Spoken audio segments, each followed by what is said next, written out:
nesses 15 anos de trabalho da auditoria cidadã, nós evidenciamos o que nós chamamos de sistema da dívida. O sistema da dívida, então, corresponde à utilização do endividamento público às avessas.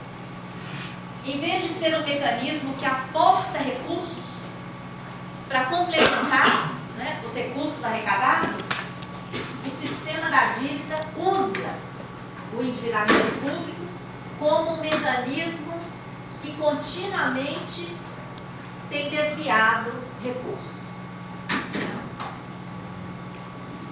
Professor? Eu? Não, senta aqui, professor. Senta aqui. Não. Obrigada. Tá certo? Esse sistema da dívida, gente, operando dessa forma, ele se reproduz internacionalmente, como nós lá, tanto no Equador como na Grécia e em outros países. Hoje existem grupos de auditoria cidadã em quase todos os países europeus. E ele se reproduz internamente, no âmbito dos estados. A dívida do estado de Minas Gerais é um escândalo.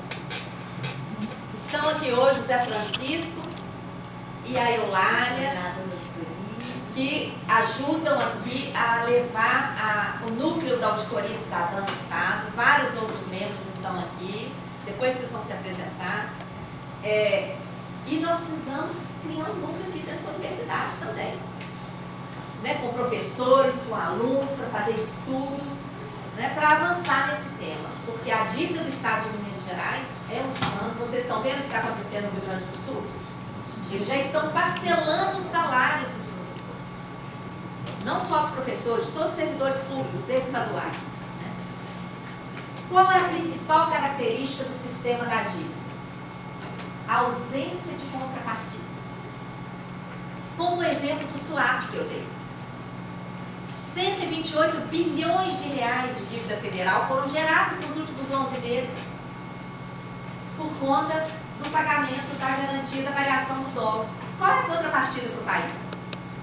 Agora, gerou a dívida, em cima dela, já estamos pagando juros, já estamos pagando encargos e vamos ter que reembolsar, porque foram emitidos títulos para isso. O maior beneficiário, quem é? O setor financeiro, que está mudando o mundo. Não é? Pode passar. A dívida consegue operar. Por isso que a gente representa por meio desse conjunto de engrenagens. Ele opera influenciando no modelo econômico, é aquela primeira tela que eu mostrei. Influencia nos privilégios financeiros, como vocês viram no gráfico do orçamento, que a gente coloca ali como uma das engrenagens. Como é que ele consegue esses privilégios financeiros? O orçamento, por exemplo, de 2016, que foi encaminhado essa semana para o Congresso, com déficit, ele está com déficit nas despesas primárias, porque as despesas com a dívida já estão lacradas lá. E tem um artigo na Constituição 166 que diz não pode, o Congresso Nacional não pode fazer emenda em relação à dívida. Porque o Congresso poderia, peraí, não, está com déficit?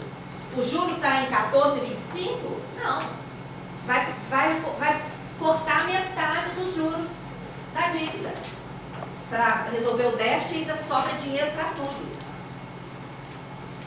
Os congressistas podem fazer isso? Não. Tem um artigo 166 da Constituição que diz que não cabe emenda. E sobre esse artigo tem uma denúncia de professores universitários de Brasília, que esse artigo não chegou a ser votado. Depois vocês leiam, o texto chama-se Anatomia de uma Fraude à Constituição Federal. Está no site da UNB.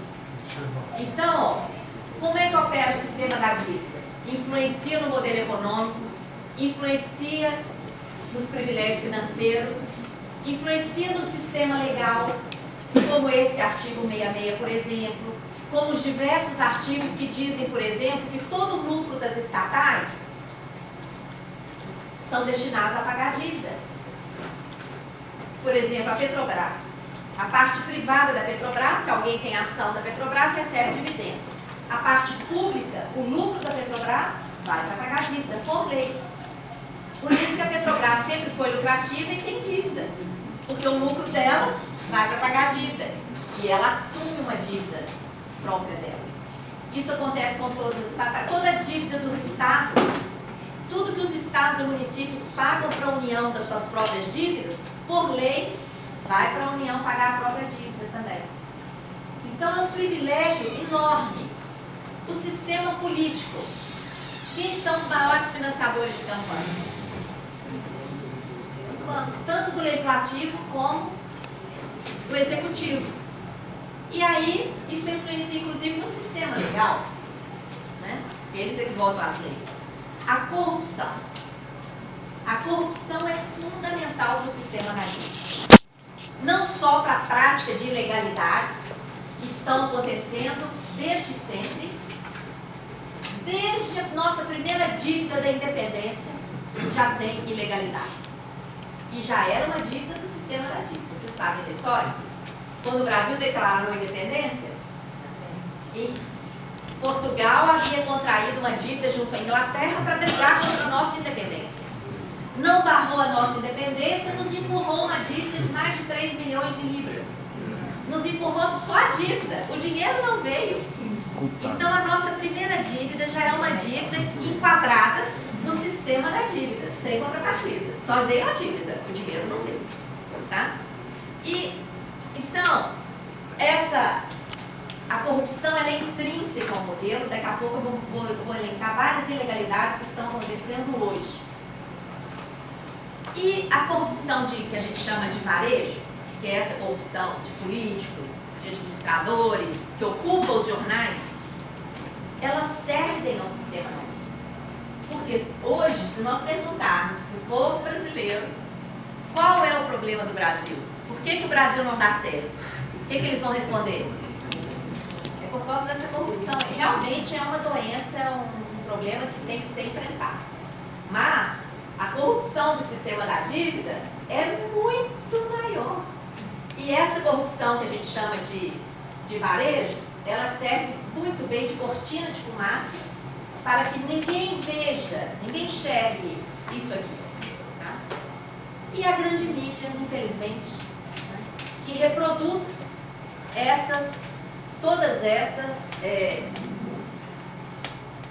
irregularidades, não é?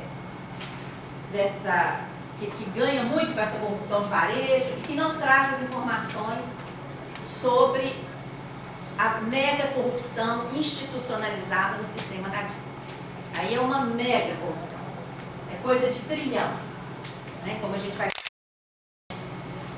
O sistema da dívida, como eu falei, se reproduz também no âmbito dos estados.